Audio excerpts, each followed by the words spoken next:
Bonjour à toutes et à tous. Bonjour Elena. Bonjour Yoni. Bienvenue dans votre journal. Il est 13h, nous sommes le jeudi 14 mars. Voici les titres de l'actualité d'Arras. Le vrac, de plus en plus répandu dans le monde, est maintenant à Arras, avec son premier magasin au détail près. Ce phénomène envahit le monde. Les escape games font fureur. Le sport d'équipe, qui est le rugby. L'art s'invite à Carnot. La lecture, un loisir que beaucoup de monde oublie. Pour commencer ce JT, le vrac est de plus en plus connu. Il se répand dans le monde entier. Nos équipes sont allées interviewer les deux créatrices de ce magasin au détail près. Nous, on a ouvert une épicerie de vrac, donc au détail près. L'idée, c'est de proposer un mode de consommation plus responsable où en fait on réduit ses déchets quand on fait ses courses. C'est venu en discutant justement avec Anaïs. Suite à avoir acheté le livre La famille zéro déchet, on s'est lancé nous-mêmes à titre personnel dans la démarche de réduction des déchets, circuit court. Et pour faire nos courses, il fallait fréquenter beaucoup de magasins différents. Et c'était pas toujours évident. Donc là, l'idée, c'était vraiment de créer un lieu du zéro déchet où on peut faire toutes ses courses alimentaires, produits cosmétiques, produits d'entretien de la maison. Et puis, on propose aussi plein d'alternatives pour réduire les déchets à la maison. Voilà, des gourdes, des mouchoirs en tissu, tout ce qu'on peut trouver comme... Et puis, on a voulu quitter nos jobs respectifs. Donc on a eu l'idée, toutes les deux, d'ouvrir cette boutique. Du coup, les personnes viennent soit avec leur propre contenant, donc tupperware, bocaux, boîtes en verre, soit ici, ou sacs en tissu. Ici, on propose aussi des sacs en tissu à la vente où on donne des bocaux. En fait, on ne voulait pas donner de sacs en craft, donc on récupère des bocaux qu'on lave et qu'on redonne. Voilà. Le fait de vendre des produits bio, en fait, c'est surtout qu'on voulait aussi faciliter l'accès au bien manger et puis parce que pour nous, ça va ensemble en fait, la réduction des déchets, voilà, le mieux manger. Ce qu'on a fait en fait dans le choix des produits du magasin, on a priorisé les produits bio et locaux. On a une clientèle assez jeune, entre 25 et 35 ans, mais finalement, on a aussi des personnes un peu plus âgées qui souhaitent revenir un petit peu aux sources, pouvoir acheter en vrac, retrouver les produits de base. Voilà, mais principalement, c'est des assez jeunes avec un enfant ou des jeunes enfants. On essaie à la maison de réduire un petit peu sans être vraiment dans le zéro déchet. Il y a des choses qu'on a pris l'habitude de venir chercher ici. Tout ce qui est finalement de l'épicerie simple, la farine, les pâtes, les gâteaux, ce genre de choses, maintenant on achète ici. Avant j'achetais quasiment pas de vrac en fait. J'en achetais de temps en temps dans les magasins bio, mais c'est vrai que c'est pas du vrai vrac parce qu'à chaque fois on prend un petit... Enfin, il y avait des petits trucs carton. Donc non, pour moi c'est vraiment une première expérience de profiter de cette épicerie. Là, tout ce qu'on vend dans le magasin, c'est pas nous qui le faisons nous-mêmes, mais on sera amené à faire des ateliers par la suite, justement en création de son dentifrice, de sa lessive, pour partager les recettes avec les gens. Par la suite, on ne sait pas comment ça se passera, mais déjà bien se concentrer sur celui-ci à Arras, et puis pourquoi pas après agrandir un petit peu. On a pour objectif de vendre des produits de crèmerie, donc du beurre, de la crème fraîche, un petit peu de fromage. Et puis après, on a mis un petit bocal à idées qui est à disposition des clients. Et si on voit que le produit revient souvent, on essaye de pouvoir l'avoir en boutique. Donc oui, il y aura d'autres références par la suite. Les escape games, ce phénomène de jeu immersif grandeur nature, est arrivé à Arras depuis peu. Nous avons rencontré la créatrice d'un des escape games arageois. Ici au chemin de traverse, on a 2 salles disponibles aujourd'hui, donc 2 thèmes. Toute notre histoire ici, quels que soient les rooms, se déroule autour de l'histoire familiale de la famille Locke. Donc toutes nos rooms sont liées à cette histoire familiale. Ici on en a 2 pour l'instant et une 3e qui est en préparation. On a 1965 qui est une enquête policière qui se déroule dans les années 60, dans laquelle en fait vous rentrez sur une scène de crime, c'est un roman noir et vous avez 1 heure pour enquêter, comprendre ce qui s'est passé et trouver qui a commis ce crime. Et vous avez 1994 qui est inspiré de l'univers d'Harry Potter et qui est une salle beaucoup plus légère, qui est une salle où vous avez 1 heure pour retrouver un artefact magique dans une école de sorcellerie. On a ouvert l'escape game le 20 juillet de l'année dernière, 20 juillet 2018. Ici, on est 3 à travailler dans l'escape game aujourd'hui. Vous pouvez participer à un escape game à partir de 7 ans ici pour la salle 1994 et 12 ans pour la salle 1965. Après, c'est pas une généralité les âges pour les escape games, ça dépend vraiment du scénario. Vous allez trouver des salles qui vont être interdites aux moins de 18 ans parce qu'elles sont basées sur l'horreur par exemple, et des salles qui sont accessibles plus jeunes. Ici, on a les deux salles qu'on a. Il y en a une qui est accessible à partir de 7 ans parce qu'il y a un mode qui existe pour les enfants qui est différent du mode adulte, et l'autre elle est déconseillée aux moins de 12 ans parce qu'elle fait un petit peu peur. La particularité du chemin de traverse, c'est qu'on propose plusieurs niveaux dans chaque salle effectivement. En 1965, c'est une salle à 3 niveaux adultes, c'est-à-dire qu'on a un niveau pour les novices, ceux qui n'ont jamais fait d'escape game ou qui en ont fait moins de 3-4. On a un niveau connaisseur et on a un niveau expert. Sachant que le niveau expert, il y a 5% de réussite sur la salle en niveau expert. Et ensuite, en 1994, on a 3 niveaux. On a un niveau pour les adultes, un niveau pour les familles, pour que les parents puissent venir avec leurs enfants, et un niveau uniquement pour les enfants, c'est-à-dire qu'il n'y a que des enfants en salle. Les thématiques des salles sont changées tous les 18 mois. Donc en fait, là, on a un scénario qui est ouvert depuis 6 mois, ça veut dire que dans un an, il sera changé. On a un public très varié ici à l'Escape Game. Le plus jeune avait 7 ans, forcément, puisqu'on a une salle qui est accessible à partir de 7 ans.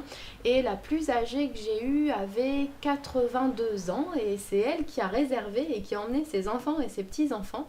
Donc en fait, j'ai pas un type de public ici. On a des groupes de jeunes, des groupes d'étudiants, des trentenaires. On a des familles avec enfants. On a des grands-parents avec leurs enfants. On a des groupes de copines, des groupes de copains. En fait, on n'a pas un type de public. On attire vraiment toutes sortes de groupes. Alors, ce que je dirais à une personne qui veut tester un escape game, c'est n'hésitez pas, c'est un jeu collaboratif. Alors faites votre équipe, vous pouvez jouer entre 2 et 6 personnes. Il faut pas de connaissances particulières, il faut pas être sportif, faut pas avoir une culture particulière. C'est vraiment ouvert à tout le monde, donc n'ayez pas peur et venez tester. Osez faire le voyage, puisque c'est notre slogan ici. Tout de suite, un reportage qui va plaire aux filles comme aux garçons, le rugby. Eh bien, c'est un des plus anciens clubs sportifs d'Arras, puisque le rugby est né en 1945 ici, a d'abord été l'ASPTT et est devenu dans les années 2000 le RCA, puisqu'il a fallu changer de structure étant donné notre montée en puissance. Alors notre plus gros projet pour le RCA rugby, c'est l'école de rugby, c'est-à-dire qu'on veut vraiment développer nos jeunes et pouvoir arriver à les garder, puisqu'on a 140 jeunes, avec des gens à plein temps ici, qui sont des profs à qui nous offrons les BPGEPS et tout ce qui est organisation pour qu'ils aient le droit de coacher. Le RCA, donc, c'est un club qui est quand même dynamique, hein, comme je vous l'ai dit. C'est un club de transmission et c'est un club historique. C'est-à-dire que c'est le plus vieux club de rugby dans la région, hein, donc c'est important. Dynamique parce qu'on a tout le temps des projets en tête. Les quelques personnes qui nous aident sont très fidèles. Il y a un noyau d'anciens du club qui sont très présents et c'est ce qui permet de vivre. Après, le club a une bonne image. Nous sommes très bien vus sur la ville d'Arras parce que nous sommes très clairs sur ce que nous faisons avec les gens de la mairie et à chaque fois que nous pouvons les aider, nous participons à toutes les opérations de la ville. On est présent partout pour pouvoir, parce que le rayonnement, notre présence est indispensable. Puisqu'on est quand même dans une région où la culture n'est pas le rugby mais le football. Donc on essaye de montrer nos valeurs. La vie financière d'un club, ça se décompose en plusieurs points. Donc les subventions que nous demandons à la ville, qui est notre premier partenaire, la subvention que nous demandons à la région, la subvention que nous demandons à la CUA, à la communauté urbaine d'Arras, et ensuite tout le reste, ce sont des privés, je dirais, ou privés ou assimilés. Nous avons Dalkia, nous avons les eaux du Grand Arras, ce sont des grosses entreprises qui nous aident régulièrement. Je dirais que ce sont des fidèles du club. Ensuite, il faut aller démarcher les entreprises autour qui nous font des dons de 300 € à 10 000, à 15 000 en fonction des entreprises. Mais comme vous le voyez, pour arriver à 600 000, il faut du monde. Si je vous donne un budget d'un de mes concurrents du premier sur la place, ils sont à 1,5 million.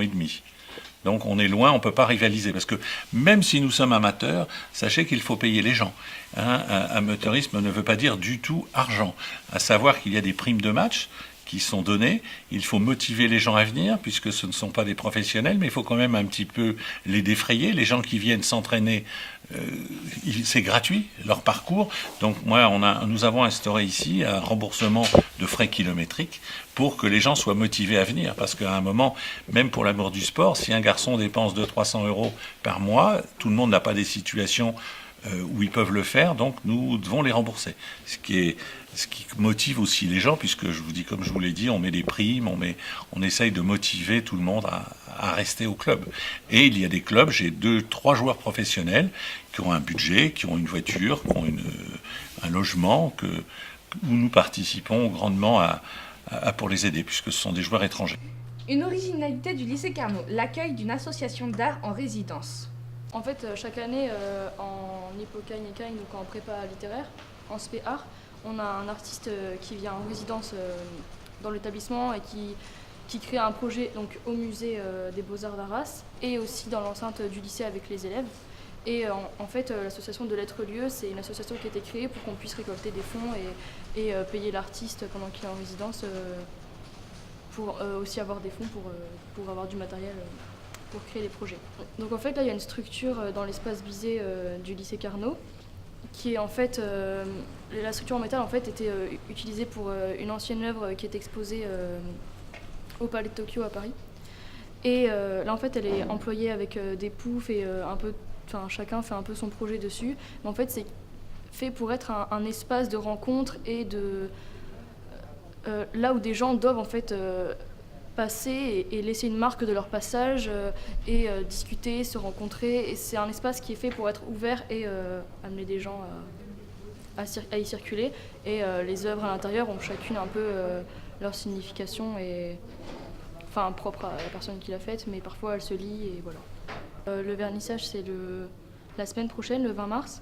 Et en fait, même l'année dernière et chaque année, il y a toujours énormément de monde qui vient. Donc nous, les élèves surtout, on a eu des tracts en fait qu'on a fait et qu'on a déposés dans des lieux culturels comme des musées, des cinémas, dans des mairies, dans des offices de tourisme, un peu là où chacun habite ou dans d'autres villes, et ça amène souvent beaucoup de monde, surtout le soir du vernissage. C'est un peu une chance qu'on a dans cet établissement parce que c'est un lieu très pluridisciplinaire, enfin, on peut y faire plein de choses, il y a des conférences, il y a beaucoup de réunions aussi. Je sais que le proviseur quand il y a des réunions, il amène souvent souvent les personnes des autres lycées avec qui il y a des réunions viennent ici pour profiter de l'espace Bizet, de la scène, de l'espace, de l'écran. Donc chaque année, donc, les œuvres des prépas en spé art en résidence avec un artiste en résidence qui sont exposées dans l'espace Bizet. C'est un peu c'est un peu un lieu de tout. Il y a vraiment plein de choses qui s'y font et ouais, c'est ça en fait, surtout des conférences et des expositions d'art. Nous avons rencontré Madame Lourme qui nous a ouvert les portes du CDI de Carnot. Je ne suis pas née du tout dans le milieu de la lecture. Chez moi, on ne lisait pas. Je suis née en fait dans un milieu où on ne lit pas, où j'ai pas été baignée du tout. On m'a pas mis de livres entre les mains.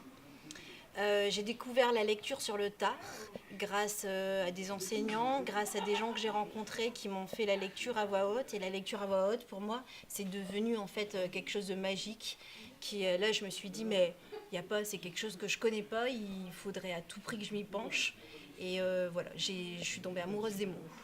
Dans un CDI, en fait, il faut essayer de donner un peu de peps, un peu de choses qui changent pour attirer les élèves. Et puis, on a décidé en fait de mettre en place une cartothèque. En fait, on regarde cette carte et on repère le département qui nous plaît. Et puis, on peut se pencher sur la carte IGN en fait du département qu'on veut visiter. Une autre approche de la géographie. Alors pourquoi dans certains CDI, en fait, il y a des choses qui ne sont pas empruntables du tout. Les beaux livres, souvent, ce n'est pas empruntable. Moi qui ne suis pas née dans un monde où le livre était très accessible, je veux à tout prix en fait donner accès aux élèves à tout livre. Donc même un dictionnaire, une encyclopédie ici au CDI, c'est empruntable. Il suffit de l'emprunter le vendredi, le rendre en fait le lundi matin en arrivant, puisque je préfère que ça serve plutôt que ça dorme ici. Parce que tous les CDI sont différents parce qu'on s'adapte en fait au public qu'on a.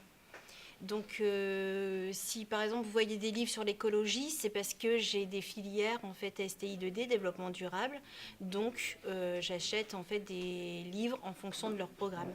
Si j'ai des livres, là vous voyez par exemple, si j'ai des livres sur le corps, c'est parce que les BTS ont comme thème le corps en culture générale.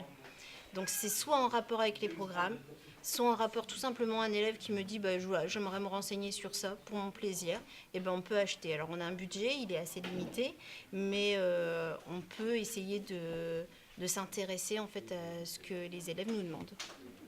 On a mis en place une semaine culturelle il n'y a pas très longtemps sur l'exil. Par exemple, là, c'est quitter son pays, par exemple. Donc, il y a eu le choix de livres à acheter en fonction du thème de la semaine culturelle. Et j'ai reçu plusieurs classes où on faisait la lecture en fait d'albums. Donc, si vous voulez, je peux vous faire une petite lecture pour vous montrer en fait. Donc, j'avais tous les élèves assis. On les a assis par terre parce que je pars du principe qu'un élève assis, c'est un élève qui écoute mieux. Et puis on a mis en place la lecture. L'homme qui marche.